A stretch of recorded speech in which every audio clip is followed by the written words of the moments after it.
கிறிஸ்துவில் பிரியமான உறவுகளை, இன்றைய நாளிலே ஆண்டவர் தொடக்க நூலில் 2 கேள்விகளை கேட்கிறார். அந்த 2 கேள்விகளுக்கு இன்று வரையிலும் யாராலும் பதில் சொல்ல முடியவில்லை. ஒருவேளை நாம் பதில் சொல்ல முன் வருகிறோமா என்று பார்ப்போம். ஒன்று, தொடக்க நூலில் இன்று வாசிக்கப்பட்ட முதல் வாசகம். தொடக்க நூல் 3:9 கேட்கிறார், ஓ மனிதா, நீ எங்கே இருக்கிறாய் என்று கேட்கிறார். இன்று நம்மையும் பார்த்து கேட்கிறார், நீர் எங்கே இருக்கிறீர் என்று கேட்கிறார். எனவே நாம் எங்கே இருக்கிறோம், இதற்கு பொருள் ஆழமாக கொள்ள வேண்டும்.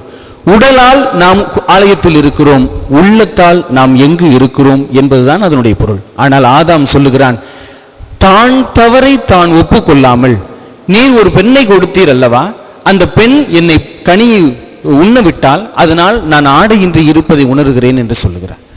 பெண்ணிடம் கேட்கிறார், நீ என்ன செய்தார்? என்னை பாம்பு ஏமாற்றியது, ஆகையால் நான் ஏமாந்து போனேன் என்று சொல்லுகிறார். இதனுடைய பொருள் என்னவென்றால், கடவுளுடைய கட்டளையை அவர்கள் மதிக்கவில்லை என்பதுதான் பொருள். இப்ப முடிவுல என்ன வருதுன்னா, நீ ஏன் எங்களைய படைச்ச அப்படிங்கறத அதனுடைய கேள்வி. அப்ப கடவுளை பார்த்து கேட்கக்கூடிய கேள்வி, நீ கொடுத்த பெண் அப்பனா நீ படைச்ச பெண், அந்த பாம்பு தான், இந்த தோட்டம் நீ தான் படைச்ச, அப்ப நீ ஏன் எங்களைய படைச்ச அப்படிங்கிறது தான் அதனுடைய கேள்வியினுடைய ஆழம். நாம் இறுதியாக குறை கண்டுபிடிப்பது யாரிடமிடத்தில் என்றால் கடவுளிடத்தில் குறை கண்டுபிடிக்கிறோம். எனக்கு யதார்த்தமா சொல்லும் போதுதான் சொன்னேன், ஒவ்வொரு தவறுக்கும் நாம் பொறுப்பேற்றுக் கொண்டாலே பாதி பிரச்சனைகள் முடிந்துவிடும். ஆனால் நாம் பிற அடுத்தடுத்த கட்டங்களுக்கு நாம் தவறுகளை கடத்தி செல்லும் போது அதுதான் மிக முக்கியமாக இருக்கிறது. இப்ப உதாரணமாக, கல் தடுக்கி கீழே விழுந்தாச்சு, சரிங்களா? நடைபாதையில் போய் கொண்டிருக்கிறோம், கல் தடுக்கி விழுந்துருச்சு. உடனே நம்ம என்ன சொல்லுவோம்? கல்லு தடுக்கி விட்டுருச்சு. இல்ல, நீ தடுக்கி விழுந்துட்டு, அவ்வளவுதான். கல்லு அங்கேதான் இருக்கு, உன் கண்ணு எங்கே இருக்கு, அதான் கேள்வி. கல் நம்மை பார்த்து கேட்கிறது, டே நான் இங்கே தாண்டா இருக்கிறேன், உன் கண் எங்க இருக்குது, உன் கண்ணை சரியா வச்சுக்க அப்படிங்கறதான் முடிவு. இப்ப வண்டியில போய்கிட்டே இருக்கோம், திடீர்னு மாடு குறுக்கால வந்துருச்சு. உடனே நம்ம என்ன சொல்லுவோம்? கீழே விழுந்துட்டா மாடு குறுக்க வந்துருச்சு அப்படின்னு. இப்ப மாடுக்கு அறிவு இருந்தா என்ன சொல்லுவோம்? டே நீ தாண்டா குறுக்கால வந்திருக்கிற, நான் சரியா தான் போய்கிட்டு, நீ குறுக்கால வந்திருக்கிற. ஏன்னா எனக்கு 5 அறிவுன்னு நீ முடிவு பண்ணிட்ட, உனக்கு 6 அறிவு இருக்கு, அப்ப நீ தானே பார்த்து ஓட்டிட்டு வரணும். அப்ப நம்ம என்ன சொல்லுகிறோம் என்றால், பல நேரங்களில் விபத்துக்குள்ள நாய் குறுக்கால வந்துருச்சு, மாடு குறுக்கால வந்துருச்சு, ஆடு குறுக்கால வந்துருச்சு. கிடையாது, நாம் தான் குறுக்கால சென்றோம். எனவே அதில் தான் நாம் எச்சரிக்கையா இருக்க வேண்டும். அதனால தான் குதிரைக்கு கடிவாளம் போடுவாங்க. ஏன்? நேர்பார்வை. அவ்வளவு. எதுக்கு நம்மளுடைய மண்டை ஓட மாட்ட சொல்றாங்க? வண்டியை ஓட்டுங்க, மண்டை ஓட மாட்டிட்டு ஓட்டுங்கன்னு எதுக்கு சொல்றாங்க? பார்வை நேராக செல்லட்டும். இங்க பெரியப்பா வர்றாரு, ஹாய் பெரியப்பான்னா அப்ப சொந்தக்காரங்களை பூரா மோட்சத்துல போய் சந்திக்க வேண்டியது இருக்கும். இங்க ஹாயின்னு சொல்லுவோம், அப்புறம் பாயின்னு சொல்லிட்டு போக வேண்டியதான் எல்லாரும் மேல. அப்ப ஒரு தலையில் எடை இருக்கும் போது நம்ம எளிதாக திரும்ப மாட்டோம், இந்த பக்கம் இந்த பக்கம் திரும்ப மாட்டோம். அதற்காகத்தான் அந்த மண்டை ஓட்டை தலையில் மாட்டிக்கொள் என்று சொல்லக்கூடியதனுடைய அர்த்தமாக இருக்கு. அதனால தான் குதிரைக்கு ஏன் கடிவாளம் போடுறாங்க அப்படின்னா, பார்வை சிதறி என்றால் குதிரைக்கு இருக்கக்கூடிய பார்வை பலதரப்பட்ட பார்வை. நேர வழி இருந்தாலும் அது இந்த பக்கம் வழியில போகும், திடீர்னு அந்த பக்கம் வழியில போகும். அதனால தான் குதிரைக்கு எப்பவுமே கடிவாளம் போட்டு அதனுடைய வாரி சொல்வார்கள். அதனால தான் ஆண்டவர் இயேசு கிறிஸ்து பரிசேயருக்கும் சதுசேயருக்கும் கடிவாளம் இட பார்க்கிறார். ஆனால் அவர்கள் கடிவாளத்தை ஏற்க மறுக்கிறார்கள். நாங்கள் இப்படித்தான், நாங்கள் குளத்துல தான் கிடக்கும், குளத்து தவளை குளத்துல மட்டும்தான் பெருசா இருக்கும். என்னதான் கடல்ல இருந்து தவக்காலை வந்து, கடல் பெரியது, அது ஆழமானது, அது அகலமானது, நீ சுற்றி முடிப்பதற்குள்ளே உன் ஆயுசு முடிஞ்சு போயிடும் வா அப்படின்னு சொன்னா கிடையாது, எனக்கு குளம்தான் கடல் என்று சொல்லி முடிக்கும். அதே போலத்தான் கடவுள் வந்து, நான் கடல் போல இருக்கிறேன் வந்து இணையுங்கள் என்று நதிகளிடம் சொல்லுகிறார். இணையாத நதி எவ்வாறு கொசுவுக்கும் பூச்சி புழுக்களுக்கும் சொந்தமோ, அதே போல கடவுளோடு இணையாத ஒவ்வொரு மனிதருமே புழுக்களுக்கும் பூச்சிகளுக்கும் கொசுக்களுக்கும் தான் முக்கியத்துவம் கொடுப்போம் என்று இந்த வாசகங்கள் நமக்கு அழகாக அழைப்பு விடுக்கிறது. ஆதாம் ஏவாள் கடவுளோடு இணைய மறுக்கிறார்கள், கொசுவும் புழுவும் மொய்த்து கொண்டிருக்கிறது. இரண்டாவது கேள்வி ஆண்டவர் கேட்கிறார், அதே தொடக்க நூல் 4:9 கேட்கிறார். காயினை பார்த்து கேட்கிறார், உன் சகோதரன் ஆபேல் எங்கே என்று கேட்கிறார். கடவுள் கேட்ட இந்த 2 கேள்விக்கு இன்று வரையிலும் மனிதன் முறையாக பதில் சொல்லவில்லை என்பதுதான் உண்மை. அப்ப காயின் சொல்லுகிறார், நான் என்ன அவனுக்கு காவலாளியோ? நீ போய் பார்த்துட்டு போயா? ஏனென்றால் தான் தவறு செய்து விட்டான், அதை மறைப்பதற்காக இன்று மனிதர்கள் கோபப்பட தொடங்கி விட்டார்கள். ஒரு மனிதன் எதற்காக கோபப்படுகிறான்? நான் தப்பு செஞ்சுட்டேன், அந்த தப்பை நான் மறைக்கணும் அப்படின்னா கோவப்படுவேன். வீட்டில் கணவன் தப்பு செஞ்சுட்டு வீட்டில் போய் மனைவி மேல கோவப்படுவார். மனைவி திடீர்னு தப்பு செஞ்சுட்டு மூஞ்சிய உர்றாங்கொட்டா மாதிரி தூக்கி வச்சுட்டு உட்கார்ந்துருப்பாங்க. காரணம் என்ன?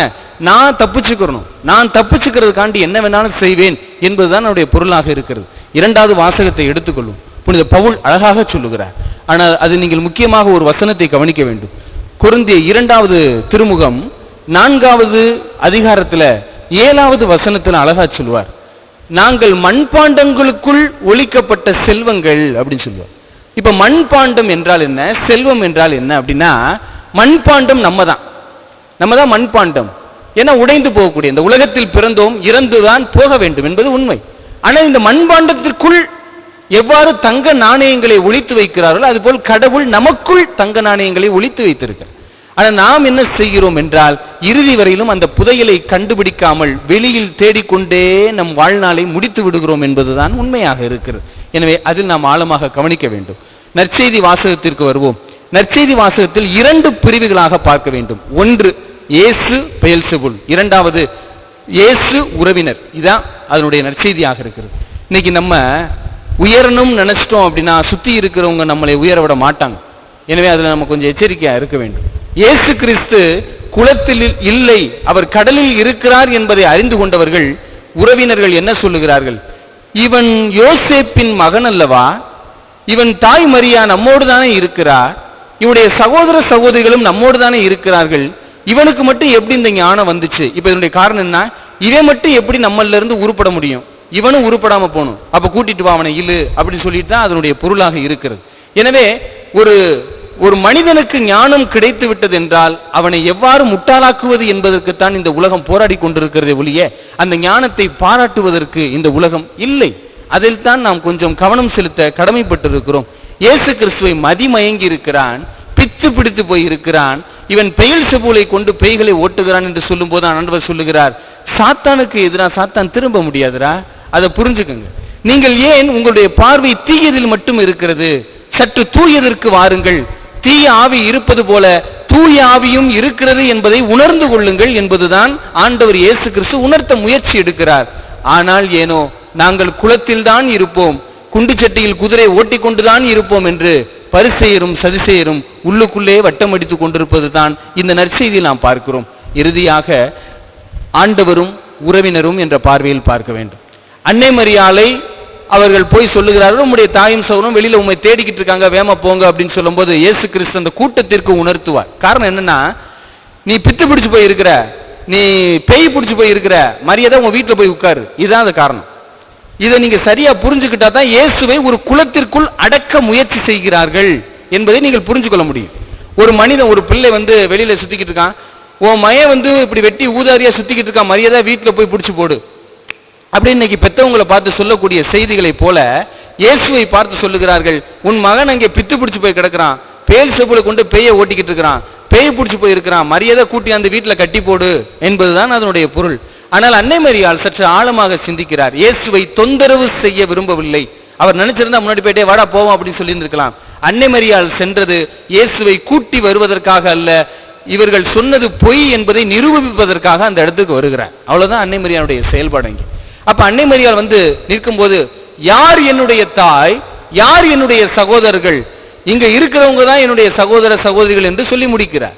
அப்ப அவங்க என்ன ஆகுது அப்படின்னா, என்னை ஒரு சிறு குடும்பத்திற்குள் கட்டி போட நீங்கள் முயற்சிக்காதீர்கள், என் வட்டம் மிகவும் பெரிது என்பதை ஆண்டவர் இயேசு கிறிஸ்து சுட்டி காட்டுகிறார். அதனால்தான் அன்னை மரியாள் அங்கிருந்து, ஓ நம்ம மையன் நல்லா தான் இருக்கிறான்னு சொல்லிட்டு இடத்தை காலி பண்ணி செல்வார். ஆனால் ஆண்டவர் இயேசுக்கு சொல்லுவார், எவர் ஒருவர் இறைவனுடைய வார்த்தையை கேட்டு அதன்படி நடப்பார்களோ அவர்கள்தான் என்னுடைய தாயும் என்னுடைய சகோதரனும் சொல்லுவார். அப்ப ஒருத்தன் சொன்னான்ல, உம்முடைய தாயும் உடைய சகோதரன் வெளியில காத்திருக்கிறான்னு சொன்னார்ல, அவனை பார்த்து சொல்லுகிறார், என் தாயை நீ எளிதாக எடை போட்டு விடாதே, என் தாய் மட்டுமல்ல அவள் இறைவனுடைய வார்த்தையை கேட்டு அதன்படி வாழ்ந்து கொண்டிருப்பவர் தான் எம்முடைய தாய் என்பதை மேன்மையாக சுட்டி காட்டுகிறார் ஆண்டவர் இயேசு கிறிஸ்து என்பதை நாம் சிந்தித்து பார்க்க வேண்டும். இப்ப நம்முடைய வாழ்க்கைக்கு வருவோம். இதுதான் இன்றைய வாசகங்களுடைய மைய சிந்தனையாக இருக்கிறது. இந்த நம்முடைய வாழ்க்கை எப்படி போய்கொண்டிருக்கிறது என்றால், ஒரு கல் நினைத்தால் பறவைகளுடைய நிம்மதியை கெடுக்க முடியும். பறவைகளுடைய நிம்மதியை கெடுக்க ஒரு கல் போதும், மனிதர்களுடைய நிம்மதியை கெடுக்க ஒரு சொல் போதும். எனவே ஒரு பறவையை நாம் கொல்ல வேண்டும் என்றால் எவ்வாறு கல்லை விட்டு எரிகிறோமோ அந்த பறவை வீழ்ந்து போய் விடுகிறது. ஒரு மனிதனை வீழ்த்த வேண்டும் என்றால் ஒரு சொல் போதும் அவனை கீழே விழுத்தாட்டுவதற்கு என்பதுதான் உண்மை. என்னுடைய வாழ்விலே நடந்த ஒரு நிகழ்வு என்னவென்றால், ஒரு முறை அசாம்ல இருக்கும்போது வெளிநாட்டுக்கார ஃபாதர்ஸ் சிஸ்டர்ஸ் எல்லாம் வந்திருக்கும் போது எல்லாரும் சாப்பிட உட்கார்ந்துருக்கும் போது எல்லாருமே அப்ப பாத்தீங்கன்னா ஸ்பூன்ல சாப்பிடுவாங்க, கரண்டியில தான் சாப்பிடுவாங்க. வெளிநாட்டுக்காரங்க பார்த்திருக்கீங்களா? ஏதோ படத்துலயாவது பார்த்திருப்பீங்க, கரண்டில தான் சாப்பிடுவோம். எனக்கு கரண்டியில சாப்பிட தெரியாது, அது உண்மை. நான் கையில தான் எடுத்து சாப்பிட்டுக்கிட்டு இருக்கேன். அப்ப உடனே அவங்க என்னை ஏளனமா பார்த்தாங்க. Oh you are Tamil Nadu India, oh okay okay அப்படின்னாங்க. அப்படின்னா என்ன, நீ தமிழ்நாடு நீ இந்தியால தான் இருக்கிறியா, என்ன ஒரு கரண்டி பயன்படுத்த தெரியலையா உனக்கு, என்ன பண்ற அப்படின்னு சொல்லிட்டு ஒரு மட்டமா பார்க்கக்கூடிய பார்வை இருந்தது. இந்த இடத்துல சாதாரண மனிதனாக இருந்தா நம்ம அவமானப்பட்டு போய் நிற்பதாக உணர்வோம். அதான் உண்மை. என்னடாச்சா ஒரு கரண்டியை பயன்படுத்த முடியல நம்மளால, இப்படி அவமானப்படுத்துறாங்களே அப்படின்னு சொல்லிட்டு நம்ம நினைச்சிருப்போம். அப்படி நினைக்க கூடாது, அதை தாண்டி செல்ல வேண்டும். அப்ப நான் சொன்னேன், S dear father and sister, I to not know how to use the spoon. I to not know how to use the spoon. எனக்கு இந்த கரண்டியை எப்படி பயன்படுத்தணும்னு தெரியாது. ஆனா ஒண்ணு மட்டும் தெரியும், இந்த கரண்டி என் கை கரண்டி என் வாய்க்கு மட்டும்தான் போகும். நீங்க சாப்பிட்டுட்டு வைக்கக்கூடிய ஸ்பூனை கழுவிட்டு அது நாளைக்கு இன்னொருத்தர் வாய்க்கு போகும். அப்ப எனக்கு இந்த கரண்டி தான் முக்கியமே ஒழிய நீங்க பயன்படுத்துற கரண்டி எனக்கு ஒரு நாளும் முக்கியம் இல்லை என்பதை நான் சுட்டி காட்டினேன். அப்படின்னா என்ன பொருள் என்றால், அவர்கள் இன்னைக்கு எந்த கரண்டியில் சாப்பிடுறாங்களோ நாளைக்கு அந்த கரண்டியில் சாப்பிடுவாங்கன்னு சொல்ல முடியாது. அப்ப இன்னைக்கு ஒருவருடைய வாய்க்கு செல்லக்கூடிய அந்த கரண்டி நாளைக்கு இன்னொருவருடைய வாய்க்கு செல்லும்.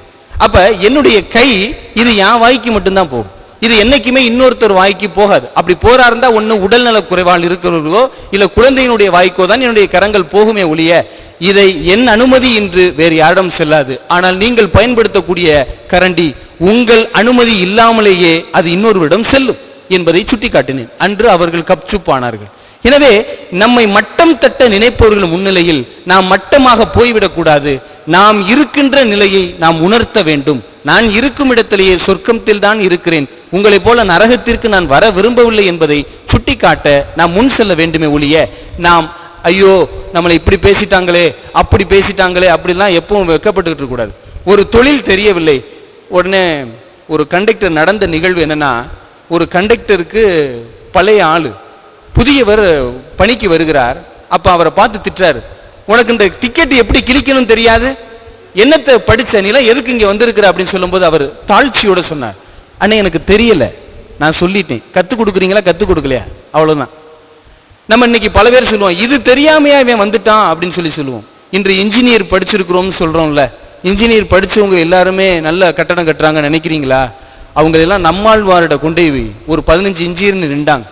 நாங்கெல்லாம் இன்ஜினியர் பொறியியல் படிச்சிருக்கிறோம் அப்படின்னு சொல்லும்போது நம்மாழ்வார் அழகா சொன்னார், இங்க வாங்க 50 பேர் அப்படின்னு சொல்லிட்டு கையில் 15 பேரிடமும் மண்வெட்டியை கொடுத்து இந்த வயலுக்கு வரப்பு கட்டுங்க, நான் உங்களை இன்ஜினியர் நம்புறேன்னு சொன்னார். அவர்கள் நினைத்தார்கள் தங்களை பெரிய கட்டடம் கட்ட சொல்லுவார் என்று. ஆனால் அவர் சொன்னார், இந்த வயலுக்கு வரப்பு கட்டுங்கள், உங்களை மிகப்பெரிய இன்ஜினியர் என நான் ஒத்துக்கொள்கிறேன், இந்த வரப்பு 1 மாதம் தாக்கு பிடிக்க வேண்டும் என்று சொன்னார். ஆனா அவர்களுக்கு கரண்டி பிடிக்க தெரியுமே ஒழிய என்ன பிடிக்க தெரியாது, மண்வெட்டி பிடிக்க தெரியாது. அப்ப அங்கு அவர்கள் தோற்று போனார்கள். தான் அகந்தையை காட்ட விரும்பக்கூடிய இடத்தில் நாம் தோற்று போகிறோம். என்னதான் இருந்தாலும் பாடல் சொல்றது போலாம், நிலை உயரும் போது பணிவு கொண்டால் உயிர்கள் உம்மை வணங்கும் என்று சொல்லப்படக்கூடியதான் அதனுடைய ஆழமான செய்தியாக இருக்கிறது. நம்முடைய சொல் பிறரை வாழ வைக்கிறதா இல்லை பிறரை சாகடிக்கிறதா என்று சிந்தித்து பார்க்க வேண்டும். மனிதர்கள் பறவைகள் அல்ல, சுதந்திர பறவைகள். சிறைக்குள் இருக்கிறீங்களா இல்ல வெளியில வந்துட்டீங்களா? குளத்தில் இருந்து கொசுக்கள் மொய்த்து கொண்டிருக்கிறதா? உங்கள் வாழ்க்கையில பிரச்சனைகள் இருக்கிறதா? நீங்கள் பிறரால் காயப்பட்டு கொண்டிருக்கிறீங்களா? பிறர் உங்களை ஏதாவது சொன்னா உடனே உட்கார்ந்து அழுது கொண்டிருக்கிறீங்களா? எண்ணிக்கொள்ளுங்கள், நீங்கள் இன்னும் கடலுக்குள் வரவில்லை, குளத்திலும் குட்டையிலும் தான் அமர்ந்து கொண்டிருக்கிறீர்கள் என்பதை நினைத்துக் கொள்ளுங்கள். என்று நாம் கடலில் இணைகிறோமோ சமுத்திரம் என்பதை அளவிட முடியாது. எனவே அதில் நாம் சுற்றி திரியலாம். கடவுள் என்பவர் குளமோ குட்டையோ அல்ல, மாறாக சமுத்திரம், கடல். அந்த கடலில் இணைய நாம் முயற்சி செய்வோம். இறுதி வரையிலும் இயேசுவாகி அந்த படகின் மீது நாம் பயணம் செய்தோம் என்றால் ஒரு நாளும் கீழே விழுக மாட்டோம் என்பதைத்தான் அவர் சொல்லுகிறார். ஏனென்றால் இயேசுவை எவராலும் வீழ்த்த முடியவில்லை என்பதுதான் உண்மை.